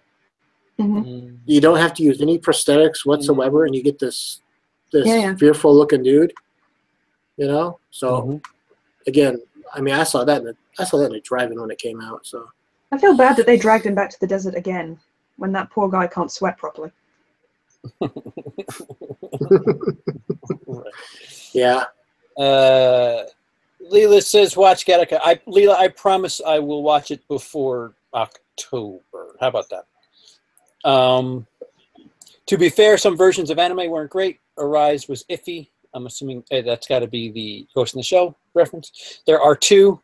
Again, Ghost in the Shell. Wolf, for Ghost in the Shell, there's two films. The standalone complex series and the film of that, and then the Arise/new movies. Well, going back to Scarface, I saw the remake way before the original. I don't care for the original. I'm kind of with you there, Dennis. You don't think the original's that great? No, I don't. It's not that I don't think it's not that great. It's just a gangster movie. Right. It's dated. I'll go back to pacing. Pacing. The Pacino version is snappier. It's perhaps one of the few De Palma films I actually really enjoy, and I just said that out loud. The Pacino one was the remake. Are you saying? Yes. Oh, I didn't know that. There's 1931 version. Well, I just talked about it. This 31 version is Chicago. The 82 version's Florida, and then the new one's coming out is in California. Huh. All right then. Vince Vaughn can be a good actor, though. He was great in Hacksaw Ridge and Swingers. There's two. I actually finally saw Hacksaw Ridge, and I agree with that. Yeah. There are times I can't stand Vince Vaughn, and that's when Vince Vaughn is doing the whole Vince Vaughn acting thing where he's asking like a bunch of questions like real rapidly. It's like you go, okay, you're just doing your thing again. But when he actually acts, when he actually gets into a role and just lets it overtake him, he's fun in The Breakup. I like I like The Breakup, but I mean that type of acting that he does in The Breakup is pretty much what he does in almost everything. Why would I want to do dishes? Sorry. Was that him in what is it? Fucking The Dilemma? I didn't like him in that. But that's kind of a shitty movie anyway. Yeah, what Emily, I don't understand how you don't see all these fucking classics, but there's like this line of dreck that my cinematic upbringing was weird. I'm sorry. What the fuck is wrong with you? You want to dig up my mother and ask? Oh, come on, Eddie. The Internship and Wedding Crashers 2. And so much... the Internship was crap. With so much stuff being... There's so much stuff being remade. There's going to be plenty of people seeing the remake before the original going forward. I'm assuming you're talking about Scarface still, Dennis. I like to... You would think that, but there's a lot of times that people don't see the original movie. You know, there's kind of like, oh, this is a cool new movie that's coming out. You know, and then like a year or two later, someone says, "Hey, you know, it's a remake." What? Not just. Scarface is good doesn't wait.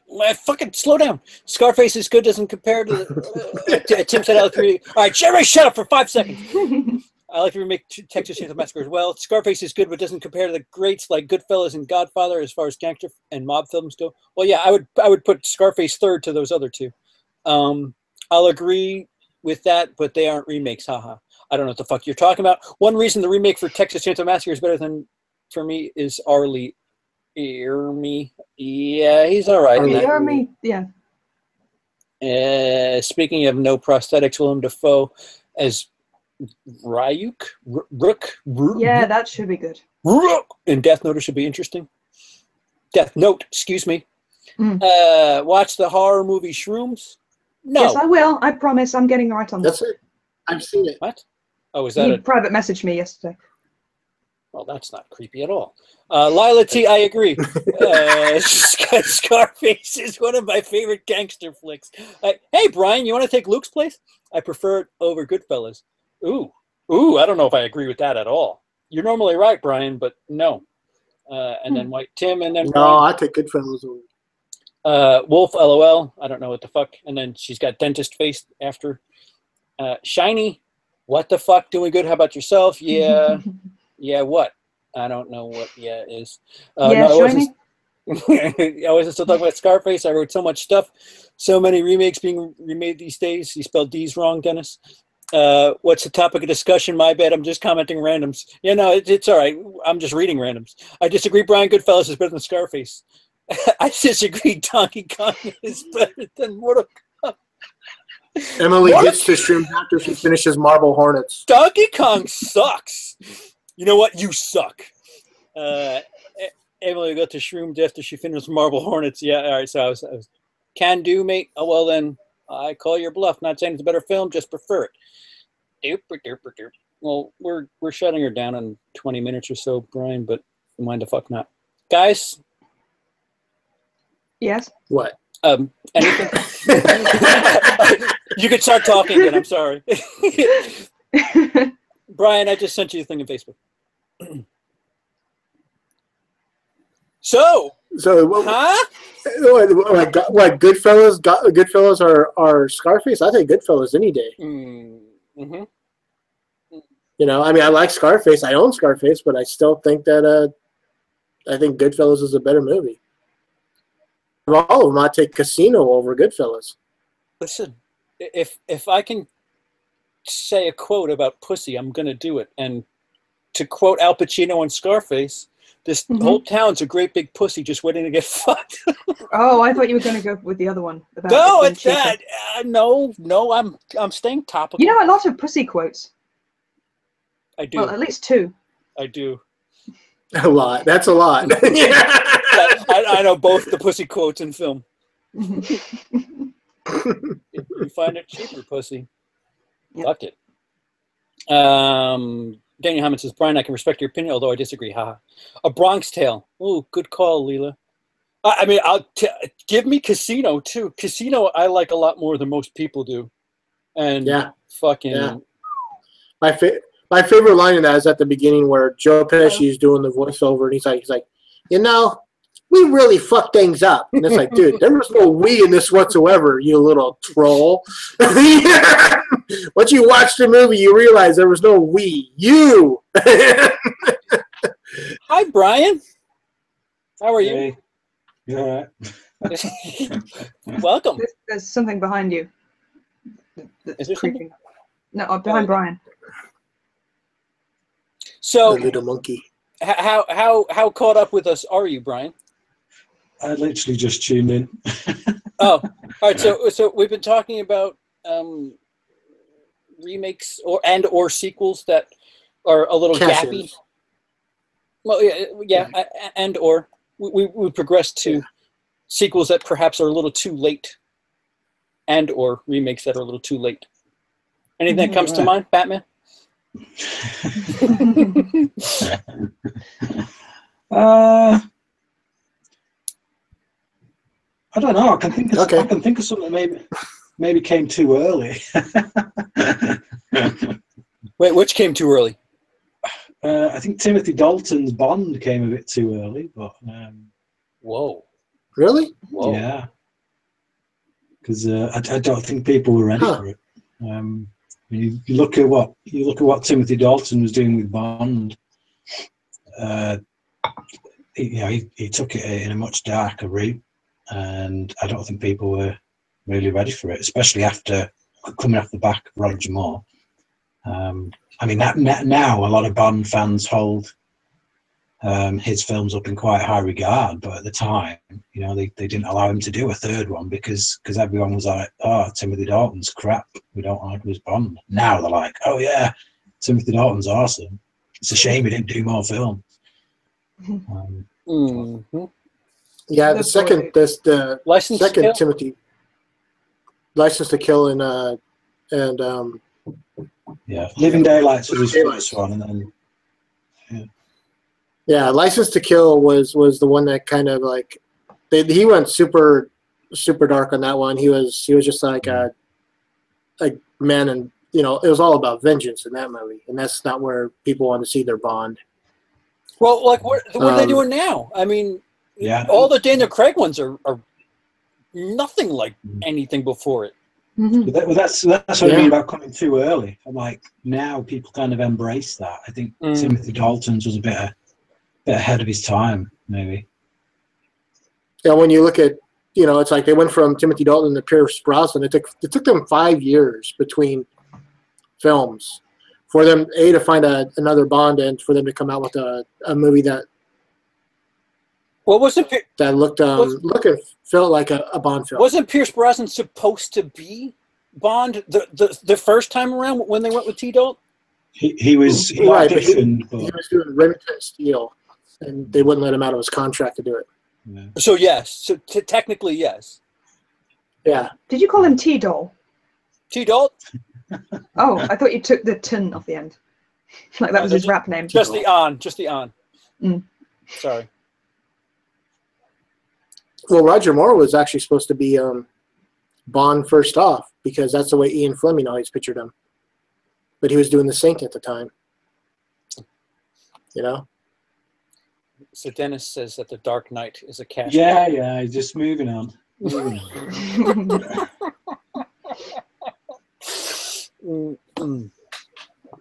Yeah. I'm not talking about this week. Wait a minute. No, hold on. We have about 15 minutes. I have to say yes. Entertainment personified. What's happening?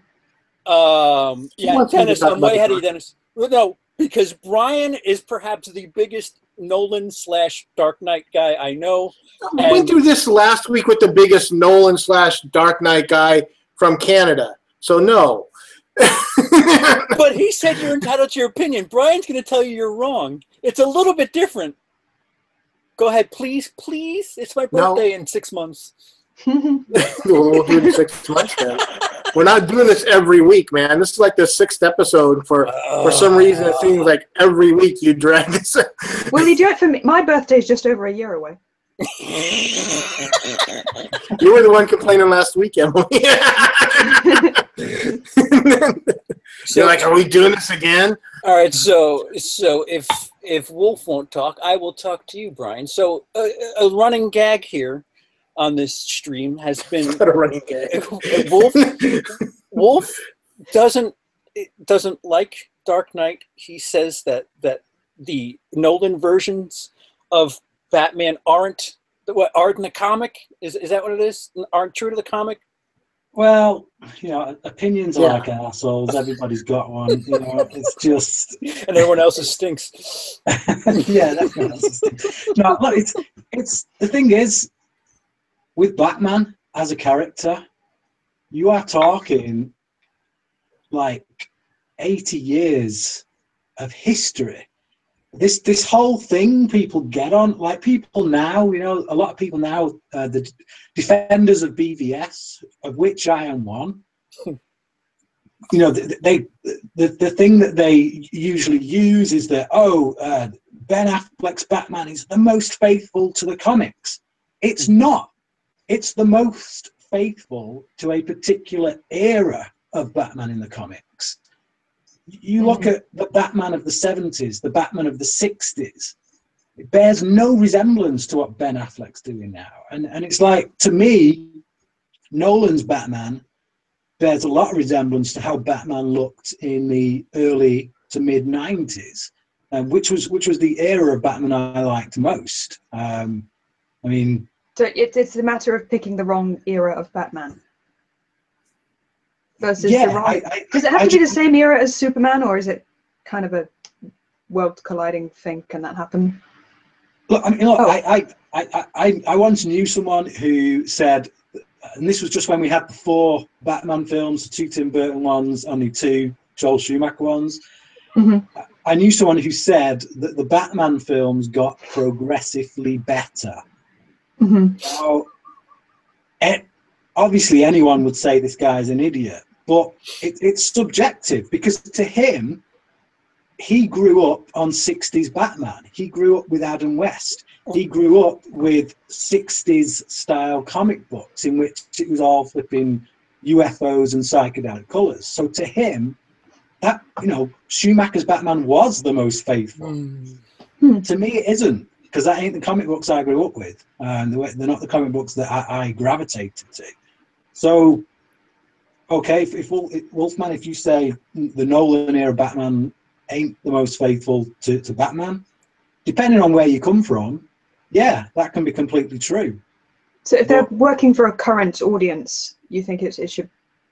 If you're working from current audience, where they are at the moment in the comic books, Mm-hmm. I actually strayed away from the comics. I don't read them anymore because I've gone off them. Ever since Grant I mean, Grant Morrison ain't with them now, but when Grant Morrison came in, that was it. I washed my hands of it because I couldn't stand what he did with the character.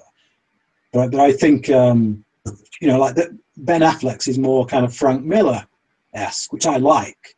But, you know, people who moan about Ben Affleck's Batman killing, you know, again, it depends which era you look at. You look at Bob Kane's Batman, the guy who created the character.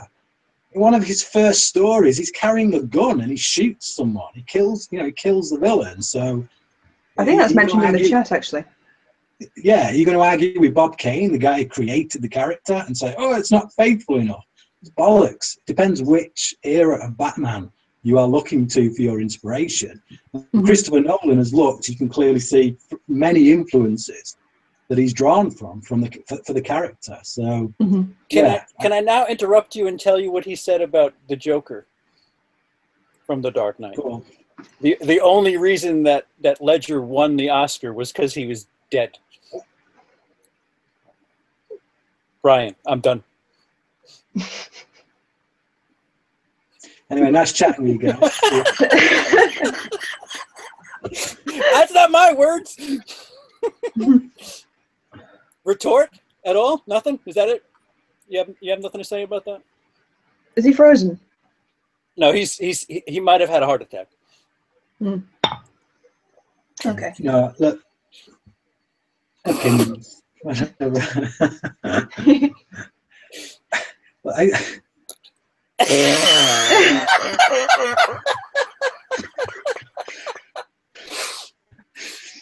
Nothing? You disagree? You agree? Your silence is astonished? What? The fact is, we can never know, can we? It's if you don't like the film, that is a criticism you could, or a guesstimation you could throw at it, because we can never prove it. It's something that can't be proven. I can't sit here and say, well, actually, if he hadn't have died, he would have still won it. I can't say that with absolute conviction. Right. So the matter is, he's right. You know, sympathy and whatnot. You know, when somebody dies, especially after a role that is as stunning as that, you are going to get a lot more kind of behind you. Yeah. So I don't know. Who's to say? Maybe you wouldn't have. But Oscars, you know, flipping Oscars, they get it wrong every year anyway. So it takes someone dying for him to get it right. I don't know. Maybe he's right. I don't know. So his load of filmmakers gathered round. Now, I don't think this movie is going to make much. If one of us could die.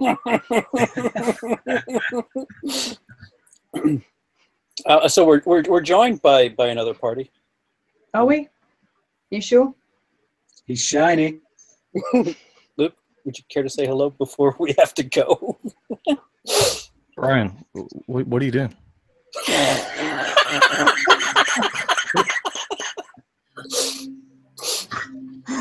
I was a guest, you know.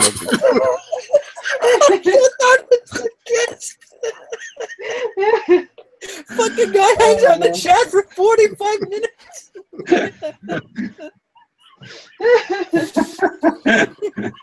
We lost Emily. Sorry. Yeah. So any final thoughts from anybody before we wrap it up?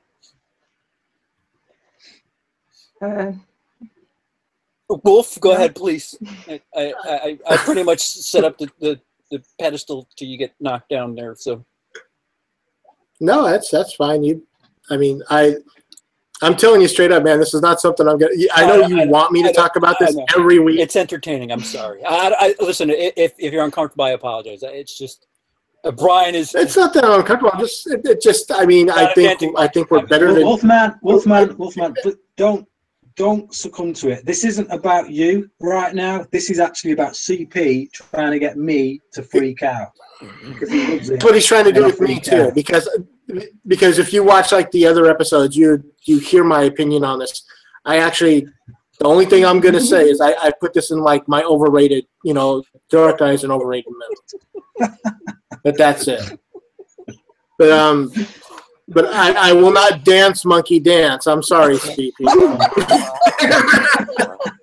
I'm not the chicken on the hot plate. Oh, man. Why can't this be an Is hour this the ago? giant hot plate or the saucepan or? Yes, exactly. Let's go back to that now. Yeah, I had a whole economy working around that thing. No, but yeah, I mean, what do you think about? I mean, Brian, I mean, you mentioned Bond, but were there any other movies you think that came a little too late for the audience? I mentioned earlier, and I'm kind of curious what you would think. Sin City, the sequel to that came like way too late. For it to matter to the audience. Sin City definitely came too late. I don't think the sequel to that is a great film, but I don't think it deserved half the bashing that it got when it came out. Mm-hmm. I think it's actually pretty decent, to be honest. Same with 300, Rise of an Empire. Is it Rise of an Empire? But yeah. But also, what was the one that just popped into my head? The Thing. Ow! I think if that prequel had been done like a couple of years after John Carpenter's original, I think one, more people would have probably gone to go and see it, and two, I think more people would talk about it, because I actually think it's a damn good film. I agree. I think the one thing that that kind of kills it a little bit is the title. I mean, everyone just says, "Oh, look, the 2011 thing, the remake." Yeah. It's obviously a prequel. It needed to be called, something else. It needed a subtitle, didn't it? They could have just titled it Before the Thing. Mm-hmm. And it's a true title, and Yeah. All right, well, that's probably going to do it for this week. Mm-hmm. Luke, do you want to plug anything before we? I got a list. Oh, look, Luke's here.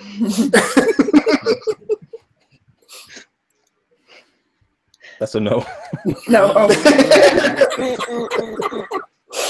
Oh. Brian. For fuck's sake. Sorry. I honestly thought it would be on longer. How long have you been going? Since 2 hours ago. Oh, my flipping email, because I came on when I got the email notification that you are now live. Mm-hmm. Oh. And it's like, it literally just popped in to my email. So I thought, I'll go and see what they're doing. Then I come in and it's like, wrap up time. Yeah, I have that problem. If you can join us earlier, I know your schedule's a little crunchy, but if you can join us earlier, by all means, we'll try to squeak you in at an earlier time. Send him. Do what you do with me. Send him a thing in Facebook. Mm-hmm. Yeah, no, you're always welcome, Brian. So we could actually have a longer version of the Nolan off. I'm sorry. I'm just playing, Wolf. I'm just playing. If it was Bearded Movie Guy, you might be able to get me to fire up the cylinders. Listen, Deadpool is not a Mary Sue, just for the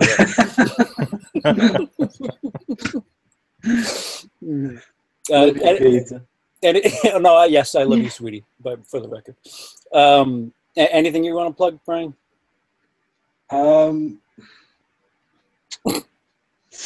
Man, I can barely pluck up the energy to be bothered doing my channel at the moment, so I don't know.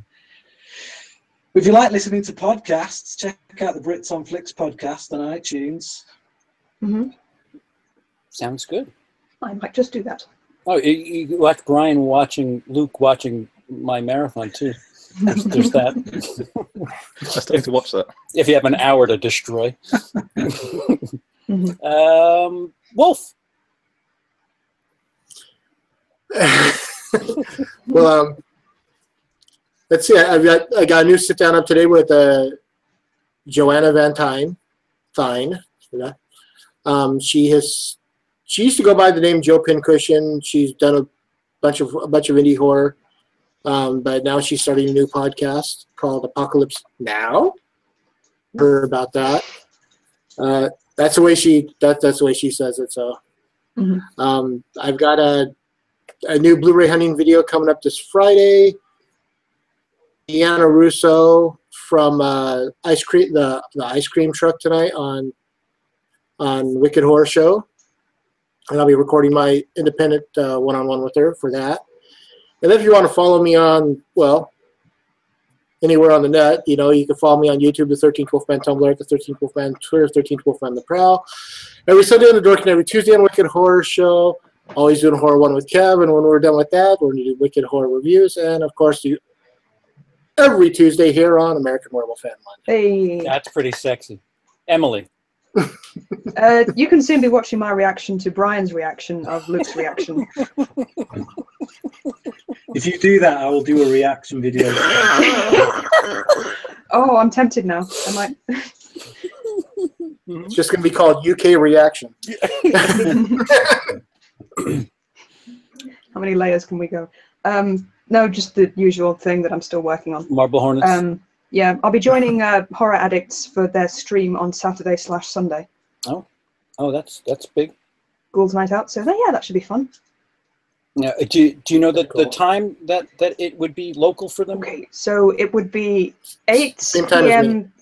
PST, and I think that's 11 p.m. 3 or 4 over here. I don't know. I have to work in daylight savings as well. It's kind of bizarre. I don't understand. Right. So Saturday night. They're in the same time zone I am because they're also in Washington. Okay. So, yeah. And so next week I will be preoccupied, so I will not be able to stream. So we're gonna take a week off, and because I say so, it's my channel. But otherwise, we'll see you on the 22nd, 3rd, 13th, something like that. The 2013th, yeah. Say good night, everybody. Good night. Good night, everybody. Oh,